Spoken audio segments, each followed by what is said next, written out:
Good morning, guys, and welcome to Unique Not Different with me, Shamla. And today I have Mr. Bhawani Persad, who is the president of Persons Associated with Visual Impairment, PAVI. And he approached me and told me that actually this month is Blind Awareness Month. And so we are here today to discuss like what PAVI is going to do, what is the significance of Blind Awareness Month. So good morning, Bhawani, how are you doing? Well, good morning, Shamla. Good morning to your viewers and listeners, wherever you may be. I'm fine, thank you. I apologize for this technical issue, but sometimes these things have a way of misbehaving. Well, to the viewers, there's no technical issue, but no problem. Apologies accepted. So I just wanna ask. So I went online and did my research, right? And I saw that October globally is Blind Awareness Month, but through the Caribbean Council, they recognize Blind Awareness Month as this month. So what is the difference? All right, let me just clear up. Now, in October, there is World Sight Day and there is White Cane Day. Now, the significance to the Caribbean is that on May 18, 1914, Work for the Blind was started here in Trinidad and Tobago, which expanded to the rest of the region thereafter. So May 18th is traditionally known as Founders Day here in Trinidad and Tobago. It was the date on which work started and the opportunity was created for blind and visually impaired persons to receive some training, some education, some basic knowledge, and then to move on with their lives. Awesome. So so it's a whole month of, I guess, activities in promoting awareness. Well, to be honest, the period used to be from May 18th to 31st, but what we found in the Caribbean is that a lot of agencies use this entire month for celebration, recognition, etc.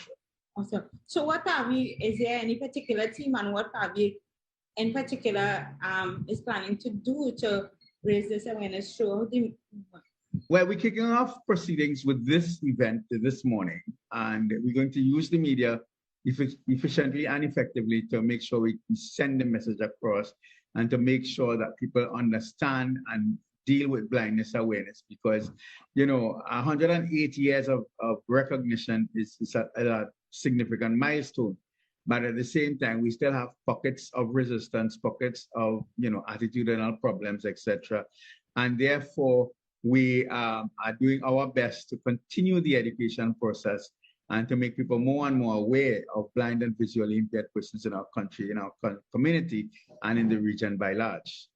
So apart from, I guess, media, through the media, what else are you planning on approaching, I guess, bodies in particular to promote this awareness, and also what impact would you like to create throughout this month?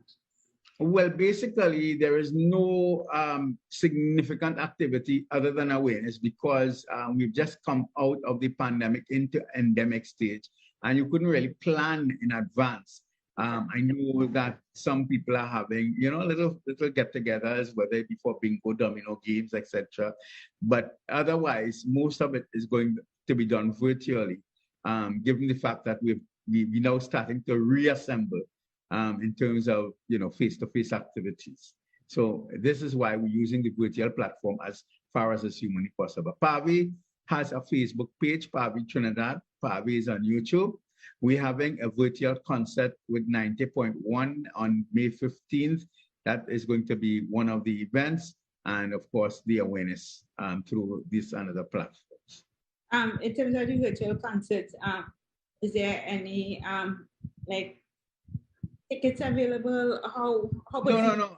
It's an online thing with 90.1, and all people have to do is to listen, and they will get instructions of how to pledge donations that will help PAVI to continue its work in the community. We will be featuring a lot of the artists, Calypsonians, over the last couple of years, who have graced PAVI with their competition material. So PAVI was a host of the Calypso competition for the blind for a number of years. So we're pulling together a package that will bring to the fore some of the talents, not just of the Calypsonians, but of chutney singers. Of course, we are only too familiar with people like Asha Kamachi. We have some new, young, up-and-coming ones. And basically, we want to highlight their talents and showcase it to the public at large. And I guess in closing, apart from awareness, right? Mm-hmm. What gaps in your, I guess, in your role as president of PAVI are you still seeing in terms of holistic inclusion for persons who are blind and who are blind?